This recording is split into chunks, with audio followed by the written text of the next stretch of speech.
Bonjour, bienvenue dans Parole de femmes. Alors on va voir aujourd'hui comment on peut construire un environnement de foi, parce que lorsqu'on parle de découragement, eh bien on l'a dit depuis le début de la semaine, la solution c'est la foi. Et quelquefois on est nous-mêmes trop découragés pour pouvoir aller chercher cette foi, pour motiver, stimuler notre foi. Alors on veut aujourd'hui vous donner quelques clés pour pouvoir construire un environnement de foi, que vous soyez en ce moment dans une période de découragement, mais aussi pour prévenir, parce qu'il y a des moments dans la vie, on peut avoir des coups de mou, mais quand on a préparé et quand on a déjà cet environnement de foi, eh bien ça va vraiment faire la différence. Alors merci les filles, parce que vous êtes un environnement de foi. Merci. Je n'avais pas prévu de le dire, c'est spontané, ça venait du cœur. Et c'est vrai que ça fait toute la différence, parce que quand on se parle entre nous, même avec Yveline et tout ça, il y en a toujours une qui va avoir une parole de foi. On va se laisser le temps de s'exprimer, mais on va pas toutes se laisser sombrer les unes les autres, incrédulité sur incrédulité. C'est super de se dire, il y a quelqu'un qui va avoir une parole de foi, et moi, peut-être que j'ai pas ce courage aujourd'hui, peut-être que j'arrive pas à trouver la foi, je l'ai perdue, mais quelqu'un à côté de moi va me le rappeler. Et quand on a cet environnement qui est constant, qui est permanent, qui est pas forcément, on va avoir un environnement, c'est pas que l'entourage, ça fait vraiment la différence. Absolument. Et tu dis ça, c'est qu'il y a une personne qui aura toujours une parole d'encouragement. Et des fois, c'est pas la même personne à chaque fois, hein. Mais c'est de dire que quand on a des gens autour de nous déjà qui, à la base, sont des personnes qui nous aiment, sont des personnes qui aiment le Seigneur, qui marchent avec Dieu, qui grandissent avec le Seigneur, ça veut dire que c'est des personnes aussi, lorsqu'on va être en contact avec eux, ils pourront déverser quelque chose sur nos vies, en fait. La Bible va dire dans Corinthiens que les mauvaises compagnies corrompent les bonnes mœurs. Donc l'inverse aussi, il est vrai. Et on peut vraiment être encouragé par les gens autour de nous. Et vraiment, j'aimerais vraiment insister sur ce point, parce que des fois, on ne prend pas en compte l'importance de notre entourage. Et du coup, nous-mêmes, on est peut-être la personne qui a le plus de foi que les gens autour de nous. Et bon, ça nous inquiète pas, parce que là, on est dans des saisons où est-ce que tout va bien. Mais se dire, en fait, qu'on a besoin d'être vraiment avec des gens aussi qui sont des gens de qualité au niveau de leur relation avec Dieu. Et ces personnes-là, lorsque viendra des temps peut-être plus compliqués pour nous, parce que c'est des fois plus facile, c'est des fois plus difficile de voir nous-mêmes dans notre propre vie comment on va s'en sortir. Des fois, quand on est dans un temps de mou, comme tu disais, c'est difficile d'avoir une perspective externe, une perspective objective. Et ça prend quelqu'un d'autre qui va regarder ta situation et qui lui aura une parole d'encouragement. Et donc, c'est ça, c'est des fois, nous-mêmes, on n'est pas en mesure de voir comment on va faire pour sortir de cette situation-là. On n'est pas en mesure de voir le long terme, mais c'est la personne à côté de nous qui va le faire. Et c'est pour ça aussi que lorsqu'on a un entourage, oui, de foi, mais un entourage avec qui on a des relations vulnérables, authentiques et sincères, ça va faire que quand on aura des temps de mou, on sera en mesure d'en parler, parce qu'il y a des gens aussi, ils sont peut-être entourés, oui, d'une armée de guerriers, de prières, mais si vous avez juste des relations superficielles, les personnes ne sauront pas quand vous avez des temps difficiles, donc ils ne pourront pas parler sur votre vie. Donc vraiment, d'avoir un entourage de foi, oui, d'avoir des personnes de qualité, mais d'avoir nous-mêmes aussi une relation qui est assez ouverte, assez transparente, assez authentique, qu'il y a des moments, il y a des carrefours, il y a des zones dans lesquelles on peut parler librement, et comme ça, ces personnes sauront nous encourager. Je suis absolument d'accord avec ce que tu dis, Nadine. Quand on regarde dans la parole de Dieu... C'est pas vrai. Sur le plateau, elles sont toujours... Bon, je vais continuer. Merci, Aurélie. Donc, quand on regarde, quand Moïse devait lever les mains, il y avait Aaron et Hur qui étaient là. Quelque part, ils l'ont déchargé, parce qu'à lui tout seul, justement, il n'arrivait pas à garder ses mains levées. Et quand on parle d'environnement, moi, je vois cette image-là où il y a des personnes autour de toi comme ça qui vont te décharger quelque part. On a parlé de découragement cette semaine, et c'est important d'avoir ce type de personnes-là, oui, qui vont prier avec toi, qui vont permettre que ton niveau de foi soit élevé, on va dire ça comme ça, mais aussi des personnes qui vont t'aider, qui vont te décharger. Bon, demain, on va dire comment on fait pour être ce type de personne-là, mais c'est vraiment de les avoir. Et comme tu disais, tant que tu ne crées pas une relation de qualité avec des personnes, elles ne pourront pas te décharger. Il y a des personnes qui vont essayer de t'aider de leur mieux, mais le côté vulnérable, le côté où tu peux vraiment t'ouvrir justement pour que ce fardeau soit ôté, peut-être tu ne l'auras pas forcément avec une personne de qui tu n'es pas proche. Donc c'est important d'avoir ce type de relation aussi qualitative où on sait que, ok, cette personne, je n'ai pas peur de me confier aussi en elle, parce qu'on partage la même foi, parce que cette personne a même, tout simplement, et est en mesure de me décharger. Et ça aussi, je pense que quand on s'entoure des gens comme ça, on est en train de créer un bon environnement aussi. Ah non, ça, je vais le dire demain. Mais l'entourage va faire la différence. Mais il y a aussi ce qu'on va écouter et l'importance de se nourrir avec des enseignements de foi. Alors, quelquefois, on va dire, oui, bah, faut pas trop écouter d'enseignements parce que finalement, tu n'écoutes que la révélation des autres. Il faut aussi aller chercher ta révélation. Oui, c'est embêtant de vivre sur la révélation des autres, mais on est là comme un corps. Et en fait, il y a des ministères que Dieu a suscités et des ministères qui vont enseigner, qui vont prêcher, qui vont encourager, qui vont exhorter. Et ils sont là pour notre croissance. Et ça fait tellement du bien d'écouter des enseignements de foi. Ça fait tellement du bien de pouvoir écouter, de lire des messages, de lire des livres, des messages aussi on peut en lire, mais de foi qui vont venir nourrir notre foi et de façon assez régulière, de ne pas attendre « Ah, je suis malade, je vais lire un livre sur la guérison, je vais écouter un message sur la guérison ». C'est de se dire... Mais en fait, de ne pas toujours choisir des choses qui répondent à notre besoin du moment. Ouais. C'est de se dire, en général, dans ma vie chrétienne, bah, je vais avoir une vie chrétienne équilibrée. Moi, quelquefois, il y a une période de ma vie, j'écoutais beaucoup de choses qui me ressemblaient, en fait. Des choses que... Mais je me dis, mais on a dit la même chose en parole de femmes, de ministères internationaux. Mais bah, c'était bien parce que je veux dire, ça m'encourageait, ça me faisait du bien, etc. Puis ça confirmait des choses qu'on avait dites. Mais il y a eu des périodes où le Seigneur m'a conduit à écouter des choses que je prêcherai jamais en fait, parce que c'est pas mon mandat, c'est pas mon message. Mais moi, en tant que croyante, bah, j'ai besoin de savoir ces choses, j'ai besoin d'être nourrie dans ces choses, et c'est important. Et quelquefois, bah, on reste dans ce qui nous ressemble, dans nos enseignants, nos pasteurs, nos prédicateurs qu'on aime bien. Et puis en dehors d'eux, on n'écoute rien. Mais il y a d'autres thèmes, il y a d'autres ministères qui existent, et c'est aussi ces ministères quelquefois qui viennent, qu'on n'a jamais vraiment écoutés, qui prêchent d'une façon différente, qui vont permettre qu'on va avoir des nouvelles révélations, parce que c'est pas... comment dire, c'est pas prévisible en fait. Quelquefois, quand même vous nous regardez, vous nous connaissez depuis maintenant des années, vous savez, il y a des choses, je suis sûre qu'Annabelle va dire ça, je suis sûre que Nadine va dire ça, puis là Aurélie elle va dire ça, parce que on a nos forces, et puis il y a des choses sur lesquelles, des sujets, on réinvente pas notre vie non plus, puis on va redire peut-être certaines choses, mais quand on l'écoute d'une autre façon, d'un seul coup, c'est comme « Ah, oui, c'est ça, c'est une nouvelle révélation. » Je me rappelle, j'avais écouté un message sur le miracle des 5 pains et des 2 poissons. Et j'étais hyper encouragée. Et pourtant, c'est une histoire que j'ai déjà lue moi-même, que j'ai déjà médité moi-même, que j'ai déjà écouté moi-même, que j'ai déjà même prêché moi-même. Mais j'ai été vraiment encouragée parce que justement, c'était donné d'une autre manière. Et moi, pendant plusieurs années, vraiment, il y a peut-être en 2015, je crois, c'était en 2015 ou 2014, que je me suis vraiment connectée à suivre EMCI sur la chaîne EMCI TV, et de suivre toutes les prédications de n'importe qui. Hein. Vraiment, j'allais orateur, je tapais au hasard, je sortais une prédication et je suivais comme ça à journée longue, en fait, pendant plusieurs semaines, je suivais différents messages, et ça a aidé, ça a bâti, ça a déposé quelque chose, même dans ton inconscient, même ça dépose quelque chose dans ton esprit, en fait. Et ça aussi, je veux encourager les gens. Des fois, on prête nos oreilles à des choses futiles. Des fois, tu es là sur Internet, tu es sur YouTube à regarder X et Y, et les vidéos s'enchaînent. Mais de comprendre aussi que l'environnement, oui, des gens, comme tu dis, relationnel, mais même l'environnement spirituel, voilà. L'environnement même spirituel de ta maison, elle peut vraiment être affectée par ce que tu écoutes, et toi-même aussi, tu es affecté par ce que tu écoutes.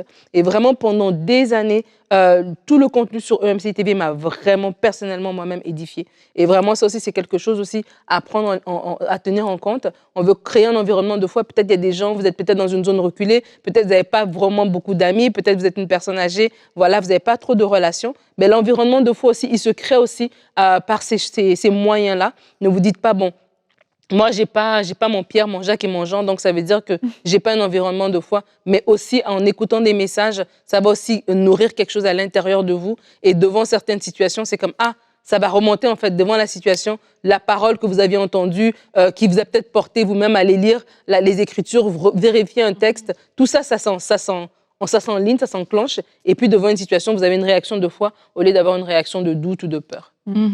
Et quand on parle d'atmosphère, d'environnement, on parle aussi de l'atmosphère qu'on qu'on va créer, comme on est en train de dire. Et cette atmosphère-là, moi, je conseille de mettre en place une atmosphère d'adoration et de louange, parce que ça va vraiment créer, changer l'atmosphère. Et ça va passer par quoi quand on dit adoration, louange? Ça passe par nos déclarations, donc ce qu'on va dire, mais au lieu de voir à quel point tu es découragé, voir à quel point ton Dieu est celui qui renouvelle les forces des personnes qui sont découragées. Et ça va aider beaucoup de personnes aussi. Et quand je dis ça, vraiment, c'est souvent simple à dire, mais quand tu le mets en pratique, tu réalises la puissance de la contemplation, la puissance de l'adoration. Quand on commence à fixer les yeux sur Dieu, il y a quelque chose qui se passe qui fait que le problème devient vraiment insignifiant. Et c'est comme ça que tu shiftes au niveau de ton atmosphère, dans l'environnement que tu es. Et c'est comme ça que tout à coup, tu deviens fort. Alors qu'il y a quelques minutes, tu étais encore faible parce que tu as commencé à contempler le Seigneur. Donc, je veux vous encourager à le faire. Contempler le Seigneur. Dans le psaume 63, c'est un psaume de David, on voit que 2/3 du psaume, alors qu'il est dans le désert, c'est précisé, et 2/3 du psaume concerne seulement la grandeur de Dieu. Et c'est seulement à la fin qu'il parle du peu de problèmes qu'il a à ce moment-là. Bon, lui, c'était pas des petits problèmes, hein, mais il parle de ça. Et parfois, nous, ce qui se passe, c'est que quand on a un problème, 2/3 de la prière va concerner le problème. Et peut-être c'est le 1/3 où on va se souvenir que, ah, mais Dieu, comme tu es bon, voilà, tu vas m'aider, tu vas le faire. Et quand tu lis les psaumes, tu vois que David, avec la force de changer l'atmosphère, parce qu'il regardait à Dieu beaucoup plus qu'à son environnement, beaucoup plus qu'à ce qui l'entourait. Et ça te fait vraiment grandir dans la foi. Ça fait que, il y a des choses qui se passent aussi. Tu vas vivre des choses de foi et ça va faire toute une différence. Quelqu'un qui a une victoire dans la foi, dans le passé, cette personne-là, face aux problèmes d'aujourd'hui, est une personne différente dans sa façon de penser, dans sa façon de percevoir les choses et même dans l'environnement général. Donc, c'est vraiment important de se dire, moi, je veux que mon environnement, mon atmosphère, soit une atmosphère de contemplation, soit une atmosphère d'adoration, où je peux regarder à Dieu, exalter Dieu, et ça va booster notre foi.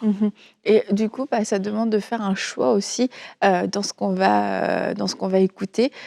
Et toi, tu disais, tu écoutais EMCI, félicitations, bravo. On peut mettre de la louange et de l'adoration. Et dans beaucoup de maisons, il peut y avoir une télé qui tourne en permanence avec toutes sortes de programmes. Alors non seulement, oui, tu as des programmes où c'est l'apologie de la sexualité, de la violence, etc. Mais c'est aussi des mauvaises nouvelles. Et tout ça, où ça peut être de la radio, d'écouter à longueur de temps des nouvelles qui te dépriment, qui te font prendre, comme je disais hier, je pense qu'une des premières préoccupations quand même de la jeune génération, c'est le réchauffement climatique. Et tu te dis, mais c'est tellement une grande cause.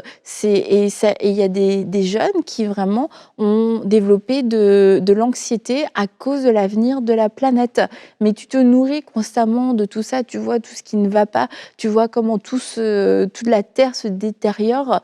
Mais c'est sûr que ça va créer beaucoup de stress, beaucoup d'anxiété, un grand sentiment en plus d'impuissance pour beaucoup. Donc c'est de choisir, oui, je peux m'informer, je peux être une personne cultivée, mais maintenant, quelle est ma limite? À quel moment est-ce que je suis en train de franchir une limite où je suis en train de construire de l'incrédulité, de nourrir de l'incrédulité qui va entraîner de la peur, de l'anxiété, etc. Et à quel moment est-ce qu'il faut que je me dise non, en fait, là, il faut que j'inverse la tendance parce que je suis juste en train de me remplir de choses anxiogènes et j'ai besoin de me remplir de la parole de Dieu. J'ai besoin de me laisser toucher et remplir par la présence de Dieu. Mais pour ça, faut faire un choix. D'abord dans nos maisons. Et ça, c'est pas quelque chose de, j'allais dire, de compliqué, c'est très pratique. C'est qu'est-ce que je mets, qu'est-ce que j'écoute. Et écouter de toute façon la télé à longueur de journée, c'est certain que dans tout ça, il y a beaucoup de choses qui ne sont pas édifiantes. Ouais, qu'est-ce que je dis aussi? Parce que comme la Bible dit, la vie et la mort sont au pouvoir de ta langue. Et les choses que tu vas déclarer, ça va créer quelque chose autour de toi. Ça va amener ces choses-là. Donc, c'est important aussi de savoir que notre bouche a un fort pouvoir sur notre environnement et sur la façon dont on vit les choses, la façon dont on se sent. Et il faut absolument s'interdire certaines paroles pour certaines personnes et cultiver justement des paroles de vie, des paroles de foi, des paroles d'espérance, des paroles qui vont glorifier Dieu, comme on disait tout à l'heure. Ça aussi, ça va faire une différence.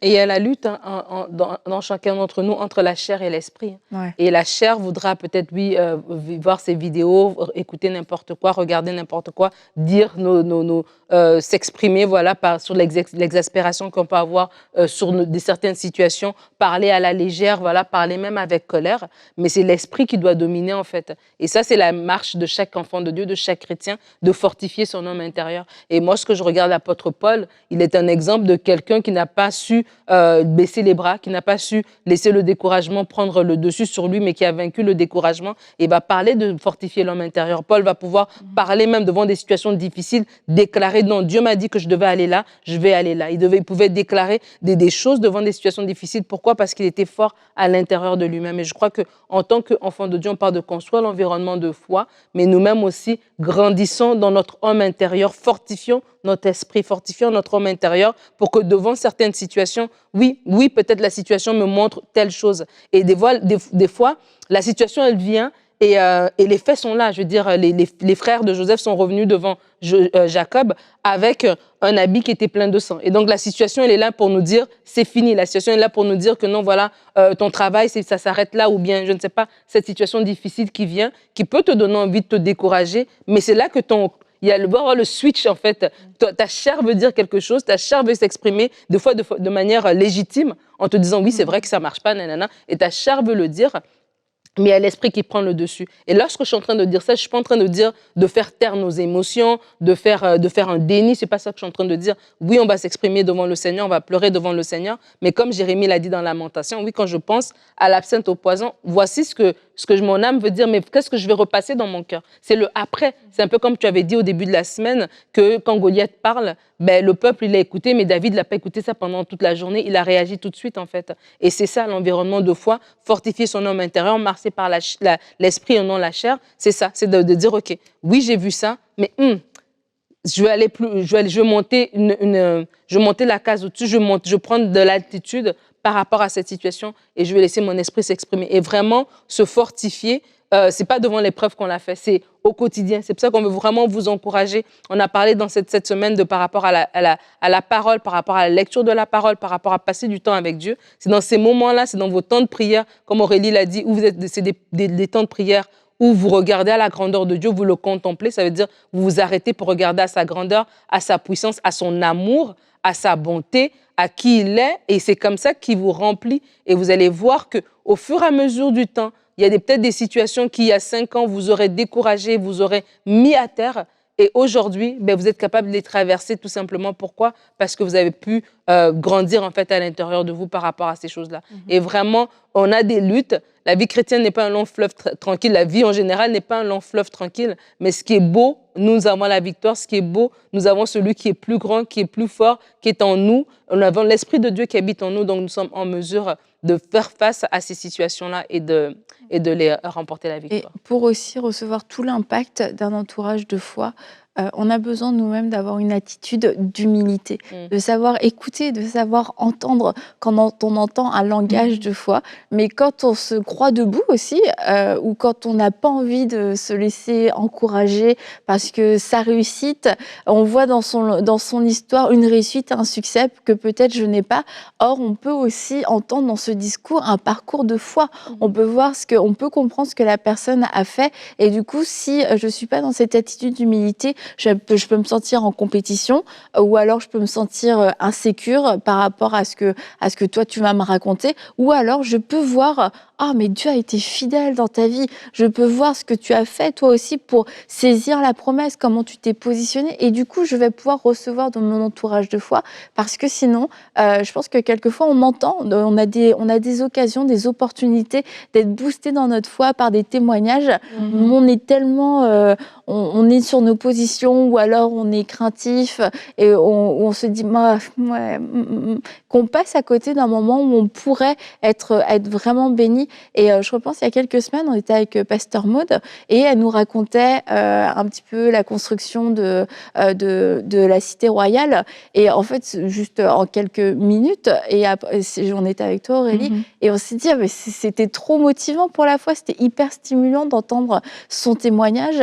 Et je pense que quelquefois, on se retrouve à table ou dans un endroit avec des gens, ils peuvent nous raconter, ça c'était pas une simple histoire pour le coup, mais quelquefois ils peuvent nous raconter un témoignage et on ne saisit pas, mais il y avait quelque chose ici pour moi pour bâtir ma foi. Ouais, parce qu'on regarde la personne, on remet en question, on se dit, ouais, c'est pas la même situation que moi, toi c'était différent. L'idée, c'est pas que la situation soit la même, l'idée c'est que le Dieu soit le même. Ouais, donc le Dieu qui l'a fait pour toi va le faire aussi, pour l'autre personne va le faire pour toi. Et j'ai la pensée de Moïse et Jéthro. Jéthro n'avait pas 2 millions de personnes à gérer, mais Jéthro avait un conseil qu'il a pu donner à Moïse, et Moïse avait ce cœur d'humilité de prendre ce conseil-là. Il ne s'est pas dit, mais non, Jéthro, quand tu auras 2 millions de personnes, tu viendras me voir, tu vois un peu. Et des fois, c'est comme ça, on a besoin, on parle d'un entourage de foi. Peut-être toi, tu luttes avec tes enfants, peut-être ton ami qui est célibataire, qui te donne un conseil, tu dis, maintenant, tu sais, quand tu auras des enfants, tu sauras de quoi tu parles. Mais Dieu passe par elle pour te donner une parole de sagesse, pour te donner une parole de foi.